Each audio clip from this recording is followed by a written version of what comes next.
નમસ્કાર, હું દીપલ. આપ જોઈ રહ્યા છો ગાંધીનગરની સૌપ્રથમ web news channel live Gandhinagar.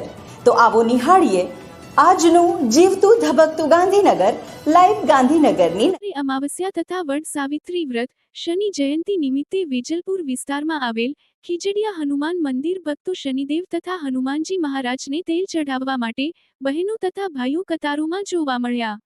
મંત્રનો જાપ મનમાં કરતા તેલ અને કાળા તલ ચઢાવી આશીર્વાદ મેળવી ધન્યતા અનુભવતા હતા. ગાંધીનગર જિલ્લાના ડભોડા ગામના દેશની સુરક્ષા માટે જાન ન્યોછાવર કરનાર વીર શહીદ શ્રી ભરતસિંહ રણજીતસિંહ બિહોલાની શહીદીની યાદમાં પ્રતિમાનું અનાવરણ કરવામાં આવ્યું હતું.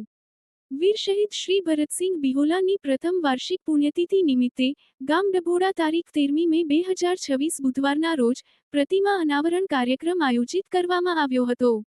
તેમાં આમંત્રિત મહેમાનો ધારાસભ્ય શ્રી અલ્પેશજી ઠાકોર, કવિરાજ જિગ્નેશ બારોટ, આર્મી અને CRPFના અધિકારીઓ, બિહોલા રાજપૂત સમાજના હોદ્દેદારો, ગાંધીનગર શહેર રાજપૂત સમાજ, જિલ્લા પંચાયત તાલુકા પંચાયત સભ્યોશ્રીઓ, ગામ પંચાયત સરપંચ શ્રી અને સભ્ય શ્રી હાજર રહ્યા હતા.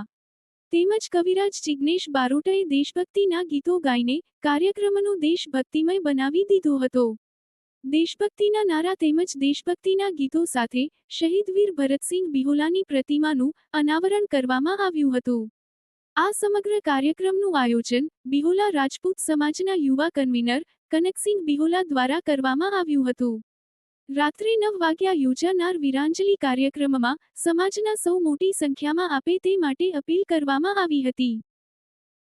તારીખ 13 મે 2026ના રોજ શ્રી રવિશંકર આચાર્યશ્રીના જન્મ શુભદિને તેઓશ્રીના આશીર્વાદ અને આશીર્વચન નિમિત્તે પ્રાકૃતિક ખેતી વિશ્વમાં પ્રચાર અને પ્રસાર પામે તે માટે પ્રાકૃતિક ખેતી, દેશી બીજ અને દેશી ગાય આધારિત ખેતી કરતા ખેડૂતો માટે તેઓના ઉત્પાદનોના વેચાણ માટે શ્રી કૃષિ કેન્દ્ર ગાંધીનગરનું દીપ પ્રાગટ્ય કરી ઉદ્ઘાટન કરવામાં આવ્યું.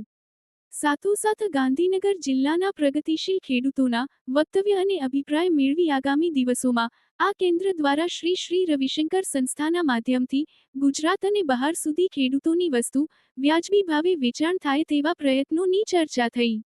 સમગ્ર કાર્યક્રમને આખરી ઓપ આપવા માટે નરેન્દ્ર મંદિર ગાંધીનગર અને ચિક્કાભાઈ વ્યાસે જહેમત ઉઠાવી હતી. તો દર્શક મિત્રો, આપે અનુભવ્યો ગાંધીનગરનો ધબકાર. આપની આસપાસ બનતી આવી જ ઘટનાઓની જાણકારી અમારા સુધી પહોંચાડવા માટે સ્ક્રીન પર દર્શાવેલ નંબર પર વોટ્સએપ દ્વારા અથવા ઈમેલ ID પર મેલ કરીને આપ અમારો સંપર્ક કરી શકો છો. ધન્યવાદ.